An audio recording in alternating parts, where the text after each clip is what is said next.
I'm Hui and I've just relocated to Shanghai from Singapore. It's actually my first time in China and I've relocated during COVID times, and I just wanted to show you guys what's it like for relocating during COVID times. So before coming to Shanghai, you have to get all your documents ready. For me, that process took about 10 weeks. And before coming to China, you would have to take your COVID tests. So in this case, from Singapore to China, you have to do two types of COVID tests. One is the PCR test and one is the serology test. So just so happens that for China, you would have to take the tests 2 days within your departure. So in this case, because I'm flying on a Monday, I could only take my tests from Saturday onwards. Any COVID tests that you take before that are not actually counted into allowing you to fly. So after you get your negative COVID results back, you are supposed to go online to a website to submit those negative test results, and in return you are supposed to get like a green HTC code. So this code is very important because without it, you are not actually able to check in and you will not be able to catch your flight. So once you've checked in, you would get a A4 paper with another QR code on it which you're supposed to scan. It will bring you to a health declaration form, and then once you fill in this health declaration form, you get another QR code, and then this QR code is very important because it would help you through the process at Shanghai airport by going through all the immigration and health checkups for your COVID swab tests there. So once you land at the airport, you go through the usual immigration processes, just that for this time you would have to go through another round of COVID swab tests. So in this case, what I did was the nasal and throat swab test also. So once you get out of the immigration gates, you're going to see a lot of booths with all the different Shanghai districts. So what happens is that you would have to go to the district that you're going to stay at after your quarantine, tell them your address, and what they would do is to send you to a hotel that is actually nearby this district. So for example, in my case, I was going to Qingpu district. So they gave me two options to actually choose from. It's either Holiday Inn or Mercure Inn. So I just had to pick one of them and then wait for the bus to actually bring me to that hotel itself. For me, I had to wait for the bus for 2 hours before it actually arrived and picked me up. And from the airport to Qingpu district, it actually took about an hour. So effectively, it was 7 hours since I landed before I actually got to my hotel room itself. So that's basically what's it like relocating from Singapore to Shanghai at this point in time. So currently I'm serving my 14 days quarantine. It's already day 9, I believe. I'm super excited to be able to get out of here soon. I'll show you guys what's it like in a day of my quarantine. So this is what the room looks like. This was actually my second room. My first room had no desk and chair, so I requested for one after a week.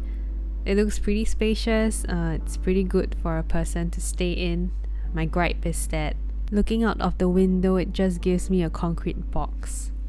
I wake without an alarm clock, so that's about between 8 to 10 a.m. in the mornings.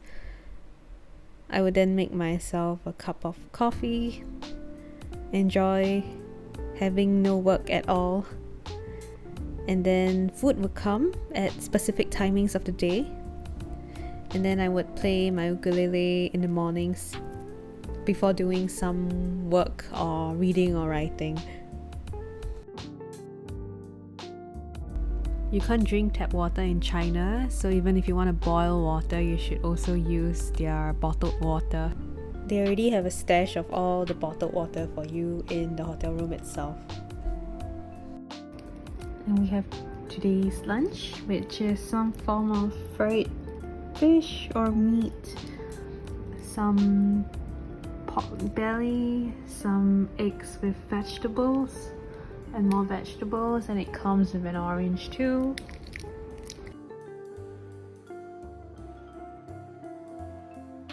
I've been looking for houses also, so that's something that has been taking up some of my time.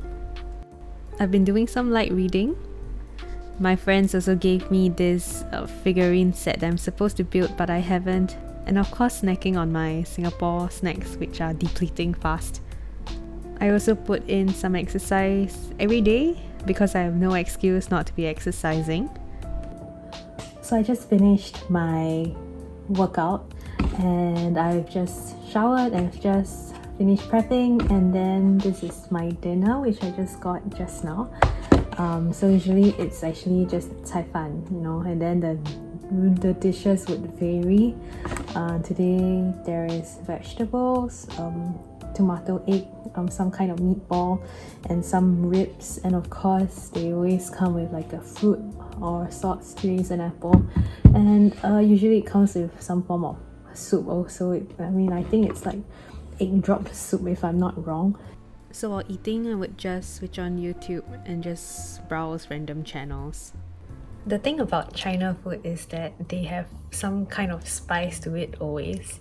So I usually don't eat very spicy, but this is something that I have to get used to here in China, I guess.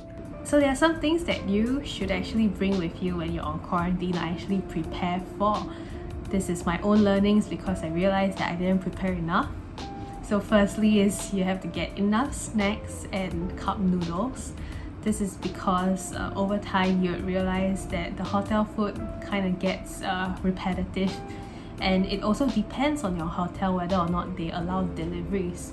In my case, this hotel doesn't allow for hot foods delivery, so if I wanted to, I could only order in snacks, order in things like Starbucks coffee or whatnot. But the thing is that you should come prepared with a China phone number also, because without a China phone number you're not able to use the delivery apps here like Meituan or Ele.me. So I've not been able to do any food deliveries myself. I had to get a friend to actually deliver me stuff. And of course, get your VPN so that you'd be able to, still keep in contact with your friends who don't want to download WeChat. Or you could just go through your usual entertainment like YouTube or Netflix. Bring coffee also if you're a coffee junkie.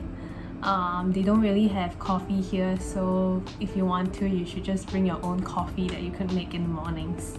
So that's basically Relocation Live and Quarantine Live. I hope you guys enjoyed this video. If you like it, give it a thumbs up, like and subscribe. Let me know in the comments below what you would like to see in my life in Shanghai, and then I'll see you in the next video. Bye!